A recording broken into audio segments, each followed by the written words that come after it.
다음 글을 읽고 물음에 답하시오. 가글은요, 근대 경험론 전통에서의 미학의 문제라는 글입니다. 샤프츠베리는 근대 미학의 기초를 마련한 인물로 간주된다. 그의 미학은 초월적 신의 존재가 모든 것에 우선한다는 이상학적 전제를 바탕으로 한다.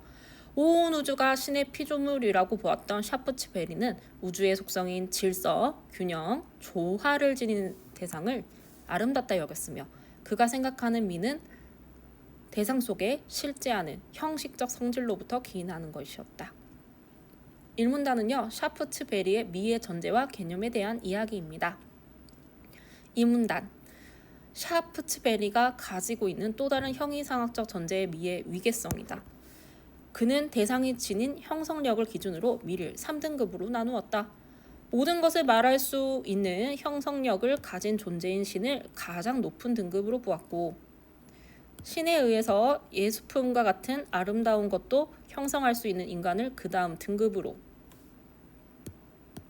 예수품과 같이 형성된 결과물에 해당하는 물질적 대상은 가장 낮은 등급으로 보았다. 그는 하위 등급은 언제나 상위 등급으로부터 기인한다고 강조하면서 물질적 대상보다는 인간보다는 신이 더 아름답다고 말했다. 자, 그러면 하위 등급은 상위 등급에서 비롯되고요. 아름다움은 신, 인간, 물질적 대상 이렇게 되겠네요. 자, 이 문단은 샤프츠베리의 미의 위계 구조에 대한 이야기였습니다. 3문단.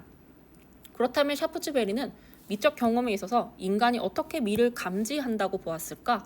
샤프츠베리는 이를 설명하기 위해서 인간은 신으로부터 받은 자연적 본능인 취미를 제시한다. 취미는 미를 감각한 하나의 독립적인 내감이며 미를 판단하는 능력으로서 감각기관이 대상의 맛, 색깔 등을 즉각적으로 감지하는 것처럼 취미도 대상을 접한 순간 즉각적으로 미를 판단한다는 것이다. 그런데 취미는 자연적 본능임에도 문화권이나 사람에 따라 미적 판단이 달라질 수 있다. 샤프츠베리는 그 이유를 본능이 왜곡하기 때문이라고 보았다. 취미는 본능이므로 인간의 노력으로 새롭게 얻을 수는 없지만 중요합니다. 사회적 역량에 따라 발현되는 양상이 달라질 수 있다는 것이다. 따라서 취미가 제대로 발현되기 위해서는 교육이나 개발이 필요하다고 보았다. 3문단은 샤프츠베리의 취미 개념과 특징입니다. 자, 한 번만 더 정리해 보도록 할게요. 취미의 개념은 인간이 신으로부터 받은 자연적 본능이고요. 하나의 독립적인 내적 감각이고 미를 판단하는 능력이라고 합니다. 자, 취미의 특징은요, 감각기관과 똑같은데요, 즉각적으로 감지하기 때문입니다. 취미는 자연적 본능이자 문화권이나 사람에 따라 미적 판단이 달라질 수가 있습니다. 자, 취미는 본능의 상황에서 본능이 왜곡되고 인간의 노력으로 새롭게 얻을 수 없어요. 하지만 사회적 역량에 따라 발현되는 모양이 달라질 수 있습니다. 결론, 취미가 제대로 발현되기 위해서는 교육이나 개발이 필요하다라고 했죠. 3문단, 한편 취미의 반응이 즉각적이라는 점은 미적 판단이 우리의 이익과 무관한 것임을 시사하는데, 이와 관련하여 샤프츠베리는 무관심성이란 개념을 제시했다. 무관심성이란 대상에 대해서 무신경한 태도를 취하는 것이 아니라 사적 욕망으로부터 벗어나는 것이다. 욕망으로부터 벗어나요. 욕망에서 벗어나. 그럼 욕망을 뭐죠? X. 자, 이는 미적 경험의 주체인 인간의 대상의 도구적 가치를 하지 않고 주목하거나 대상에 대한 소유욕을 갖는 것에서 벗어나라고 되어 있으니까 도구적 가치 X, 소유욕 X 되겠습니다. 대상 자체가 지닌 미적 성질, 즉 내재적 가치에 주목해야 된다라고 되어 있습니다. 남문단은 경험으로서의 X를 이야기하고 있어요. 존 듀이는 인간을 자연의 일부이자 환경과 긴밀하게 연결되어 있는 유기체로 보았다. 그래서 경험의 주체인 인간은 환경과 같은 경험 대상에 적응할 뿐 아니라 그 대상을 자신에게도 적응시키는 과정을 반복하며 경험을 생성한다고 보았다. 1문단은요, 존 듀이 철학의 전제와 개념에 대한 이야기였습니다. 2문단 가볼까요? 듀이는 어떤 경험의 시작으로부터 의도된 목적이 달성되는 완결에 이르기까지 경험을 이루는 행위들이 온전하게 이어지는 경험을 하나의 경험이라고 하였다. 듀이는 이렇게 경험을 이루는 각 행위가 서로 긴밀히 연결되어 경험이 하나로 완결되면 통합된 단일체가 된다고 말했다. 하나의 경험이 단일체가 될 수 있는 것은 질성으로 묶여있기 때문이다.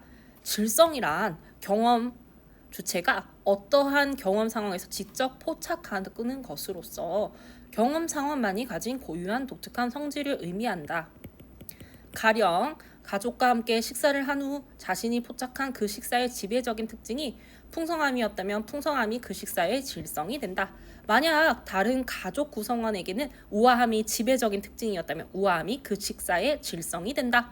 이와 같이 질성은 경험 주체가 경험 대상과 상호작용한 결과로 나타났기에 같은 경험에 대해서도 주체마다 상이하게 나타날 수 있다. 이 문단은 듀이 철학에서 하나의 경험을 이루기 위한 전제인 질성에 대한 이야기였습니다. 하나의 경험 잠시 스톱하고 한번 정리해 보도록 하세요. 3문단 또한 듀이는 예술도 하나의 경험이라는 차원에서 설명하고자 했다. 그는 창작 행위가 하나의 경험이 되려면 창작자가 작품을 창작하는 과정에서 스스로가 감상자로서의 관점을 지녀야 한다고 보았다. 이는 자신의 행위가 의도한 목적을 향하여 제대로 수행되고 있는지 감상을 통해 지속적으로 판단하며 끊임없이 행위를 선택하고 결정함으로써 작품을 완성해야 한다는 것을 의미한다. 또한 듀이는 창작자가 기술적 정교함이 아니라 자신의 작품을 통해 감상자가 어떠한 경험을 갖게 될 것인가에 더 주목해야 한다고 보았다. 3문단은 하나의 경험으로 설명하는 예술의 창작 과정입니다. 4문단 한편 듀이는 감상자의 미적 경험에서 감상행위가 하나의 경험이 되려면 감상자도 창작자가 작품을 실제로 만드는 행위에 견줄 만한 자신만의 경험을 창조해야 한다고 보았다. 창작자가 자신의 의도대로 작품을 완성하기 위해 노력한 것처럼 감상자도 연습이나 수련을 통해 길러진 자신의 관점과 관심에 따라 작품을 감상해야 한다는 것이다. 따라서 듀이의 관점에서 예술작품의 의미와 가치는 고정되어 있지 않고 대면하는 감상자의 문화적, 시대적 배경 등에 따라 달라질 수가 있다. 3문단은 감상자의 미적 경험에서의 하나의 경험에 대한 이야기였습니다. 문제 한번 살펴보도록 할게요. 가와 나에 대한 설명으로 가장 적절한 것은 정답은 5번이었습니다. 특정 철학자의 견해가 어떻게 적용되는지 보았고요. 지금 노란색으로 표현한 것은 빈출되는 개념이에요. 하지만 이러한 것들이 다 나타나지 않았기 때문에 X를 치고 넘어가시면 되겠습니다. 윗글에 대한 이해로 적절하지 않은 것은 정답은 2번이었어요. 2번은요, 3문단에 나타나 있었는데요. 취미라고 하는 것은 인간이 신으로부터 받은 자연적 본능이고 노력으로는 얻을 수 없는 것입니다. 그리고 발현되기 위해선 교육과 개발이 필요하죠. 자, 그러면 얻을 수 있는 것? 아니죠. 노력으로 얻을 수 없는 거였으니까 답은 2번이 되겠습니다. 나머지 1, 3, 4, 5도 해당하는 단락을 적어놨으니까 여러분들 공부하는 거 빼놓지 마세요. 무관심성을 바탕으로 대상의 가치를 판단한 사례로 가장 적절한 것은 정답은 2번이게 되겠습니다. 무관심성 한번 정리하러 가볼게요. 사적 욕망이 아닌 것, 도구적 가치가 아닌 것, 소유욕이 없는 것, 내재적 가치에 주목하는 것, 바로 2번이었습니다. 바다의 광활함에 감탄하는 것은요, 바다의 내재적 가치에 주목하는 거니까 감탄을 하겠죠. 자, 1번 학문적 성취는 욕망이고요. 무심히 지나가는 거 아니겠고요. 소장하는 것은 소유욕, 그리고 사랑을 전달하기 적합한 도구적 가치라고 볼 수가 있겠습니다. 정답은 바로 2번이었습니다. 취미와 질성을 이해한 내용으로 가장 적절한 것은 정답은 2번이죠. 기획은 미를 감지하는 독립적인 능력이고 니은은 경험 대상과의 상호작용을 통해 나타나는 성질입니다. 개념이자 답이라고 볼 수가 있겠어요. 자, 그러면 우리 개념과 답이 여기 나타나는데요. 경험 대상과의 상호작용을 통해 나타나는 성질이 바로 니은이었죠. 그래서 여기 다 틀리게 표현해서 선생님이 이렇게 표시를 해두었습니다. 정답은 바로 2번이었습니다.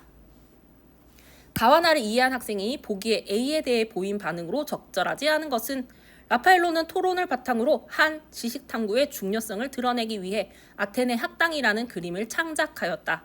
그는 책을 들고 탐구하는 모습, 토론에 열중하는 모습 등 실존했던 철학자 등을 다양한 모습으로 묘사했는데 한 사람 한 사람 그릴 때마다 이 묘사가 지식탐구의 중요성을 드러내기에 적합한지를 고려하면서 창작하였다. 목적이 되겠죠. 자, 우리 나의 3문단에요. 목적이 제대로 수행되는지 감상을 통해 지속적으로 판단해야 된다고 했습니다. 인물들은 완벽한 대칭과 비례에 따라 균형 있게 구성하였고 감상자가 공간의 깊이감과 현실감을 느끼도록 원근법을 사용하였다. 이 작품 감상한 사람들은 원근법을 통해 실제 그 공간 속에 있는 현실감을 느낀다고 평가하였다. 한편 그림 속 인물들은 분명하게 식별이 안 되는 인물들의 정체에 대해서는 다양한 해석과 논쟁이 발생했다. 라고 되어 있네요. 자, 이 부분은요, 미적 판단이 아닌 것이 되겠죠. 정답은 5번이 되겠습니다. 다양한 해석과 논쟁은 미적 판단에 대한 것이 아니므로 취미가 왜곡, 연습이 부족해서 이런 내용으로 될 수가 없겠습니다. 나머지 것들은 되는 포인트를 선생님이 색깔을 넣어놨으니 잘 보고 체크해 보도록 해요. 문맥상 A에서 이와 바꿔쓰기에 적절하지 않은 것은 A는요, 간주된, 여겨진다. B는 발현된, 나타나는. D는 상이하다, 서로 다르게. E는 대면, 마주하는에 해당했습니다. 정답은요, 바로 3번이었고요. 달성되는, 이루어지는 것에 해당합니다. 세워지는은 아니겠죠. 정답은 바로 3번이었습니다.